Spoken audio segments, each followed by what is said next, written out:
Welcome to our comprehensive video on elder financial security. Today we will walk through a practical, sometimes controversial roadmap for taking control of a loved one's finances during sudden cognitive decline or crisis. We will cover immediate financial triage, building a clean cash flow system, protecting assets with low-fee vehicles, legal must-haves like durable power of attorney and revocable trusts, and preparing for long-term care and Medicaid considerations. We will also include quizzes to test your understanding.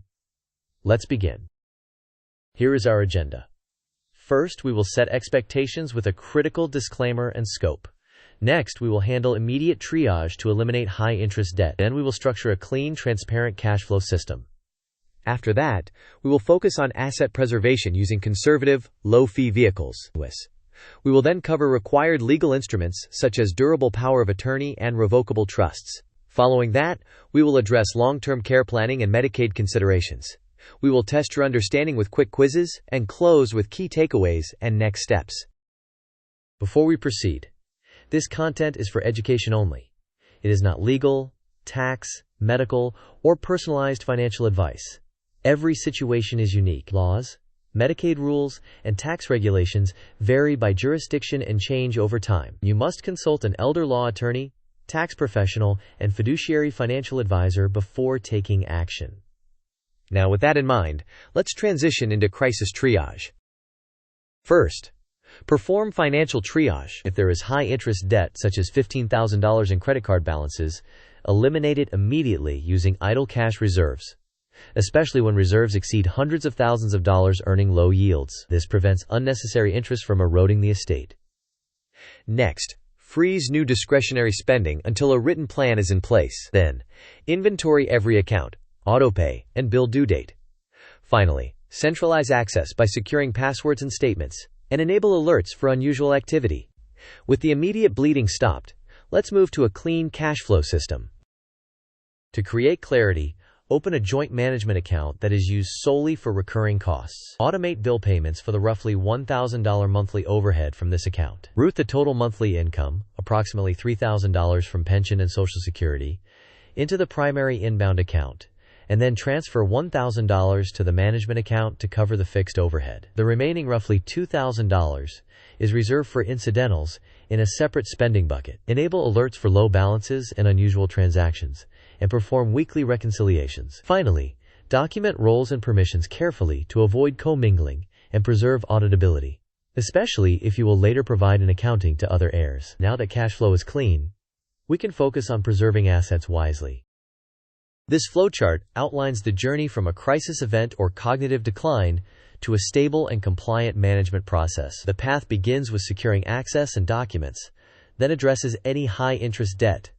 After that, it sets up a management account and automation. Next, it repositions idle cash into conservative, low-fee vehicles. The flow then ensures legal instruments are executed, including power of attorney and a revocable trust, along with health information releases. Finally, it plans for long-term care using veteran benefits and a Medicaid strategy, ending with ongoing monitoring and reporting. Decision notes highlight the need to eliminate debt if present, and to obtain legal authority before moving or retitling assets. When preserving assets, be cautious about high-commission salespeople whose incentives may not align with your fiduciary duty. Prefer conservative, low-fee vehicles such as high-yield savings accounts, conservative money market funds, short-duration treasuries, and diversified, low-risk exchange-traded funds. Maintain a substantial liquidity buffer of 12 to 24 months of expected expenses in cash-like instruments to handle care costs. Where appropriate, diversify custodians and set up read-only access for oversight.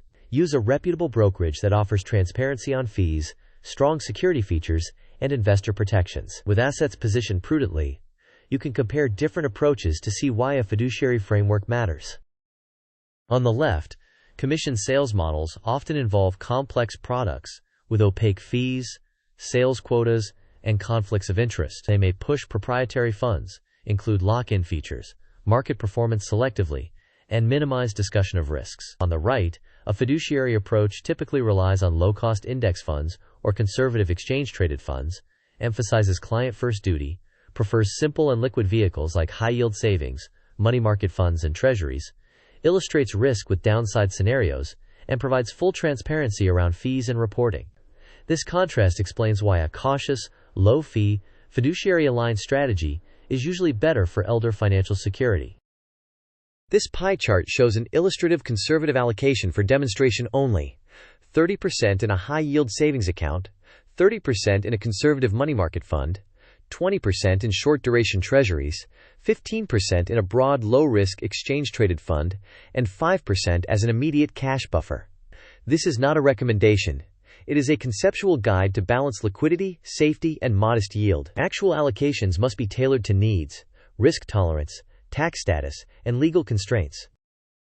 Before moving funds or altering estate plans, obtain durable financial power of attorney to manage accounts lawfully. Then, consider a revocable living trust for smoother asset management and estate administration, as a simple will is often insufficient. Secure a HIPAA release and a healthcare proxy to access medical information and make healthcare decisions if needed. Be extremely cautious with beneficiary designations, particularly with inherited retirement accounts, as tax and distribution rules are complex. Always consult an elder law attorney and qualified tax professional before making changes. Maintain notarized originals and share copies with relevant institutions to avoid administrative delays. Next, let's place these actions on a practical timeline.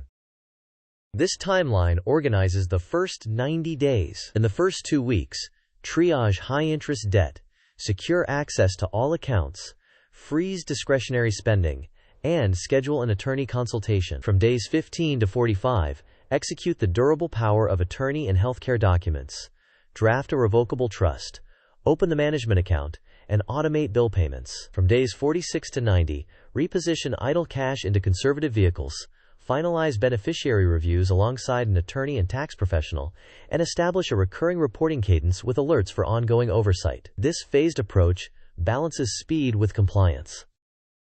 Long-term care is expensive, and planning must begin early. Learn Medicaid's spend-down and look-back rules, since improper transfers can trigger penalties or periods of ineligibility. If eligible, explore veterans assistance programs for in-home care. Model the cost trajectory of assisted living, memory care, and nursing facilities, because expenses can escalate rapidly. Engage an elder law attorney immediately to structure assets in a lawful manner and to document care plans thoroughly. Maintain meticulous records of invoices, bank statements, and notes, because eligibility reviews often require detailed documentation. To reinforce these concepts, let's test your understanding with a short quiz.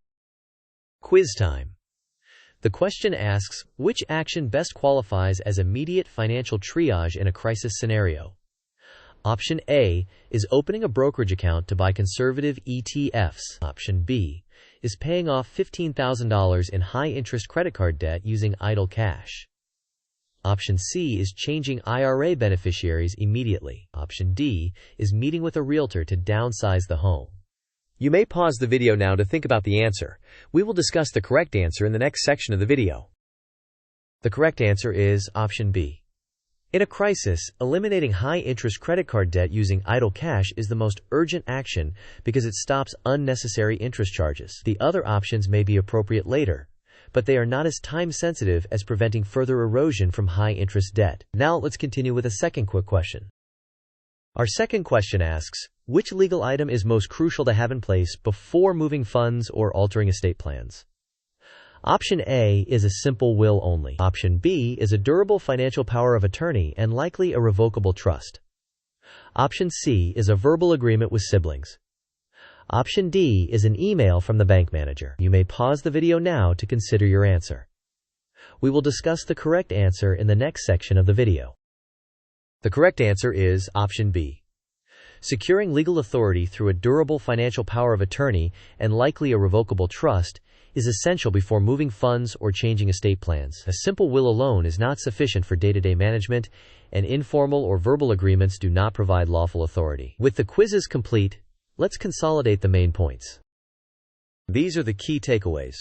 First, eliminate high-interest debt using idle cash. Second, operate a clean system with a dedicated management account for recurring costs. Third, preserve assets with low-fee, conservative vehicles. Fourth, obtain legal authority with power of attorney, a revocable trust, and healthcare documents. Fifth, plan for long-term care by understanding Medicaid rules and documenting all expenses and actions. Finally, Maintain transparency through alerts, reconciliations, and thorough records. Here is a concise action checklist you can print. It includes confirming legal capacity and urgency, paying off high-interest debt with idle cash, opening a dedicated management account to automate recurring overhead, setting alerts and weekly reconciliations with read-only oversight, repositioning idle cash into conservative and low-fee vehicles with an adequate liquidity buffer, executing legal instruments and organizing notarized originals, modeling long-term care costs while evaluating veterans' benefits and planning for Medicaid requirements, and finally logging all decisions with a complete binder of supporting documents. Next, let's present a quick cash flow snapshot. This table shows an illustrative monthly cash flow. Income of roughly $3,000 enters the inbound account. $1,000 is automatically transferred to the management account for fixed overhead and bills. The remaining $2,000 is reserved for incidentals in a separate spending bucket. Weekly alerts and reconciliations support ongoing oversight. In summary, begin with triage and stop expensive interest costs. Make cash flow simple and predictable through a dedicated management account. Favor conservative, low-fee vehicles instead of high-commission products. Obtain legal authority before moving money or changing beneficiaries. Prepare early for long-term care with a clear understanding of Medicaid rules. Document everything and maintain transparency. Finally, a brief closing note. Thank you for watching.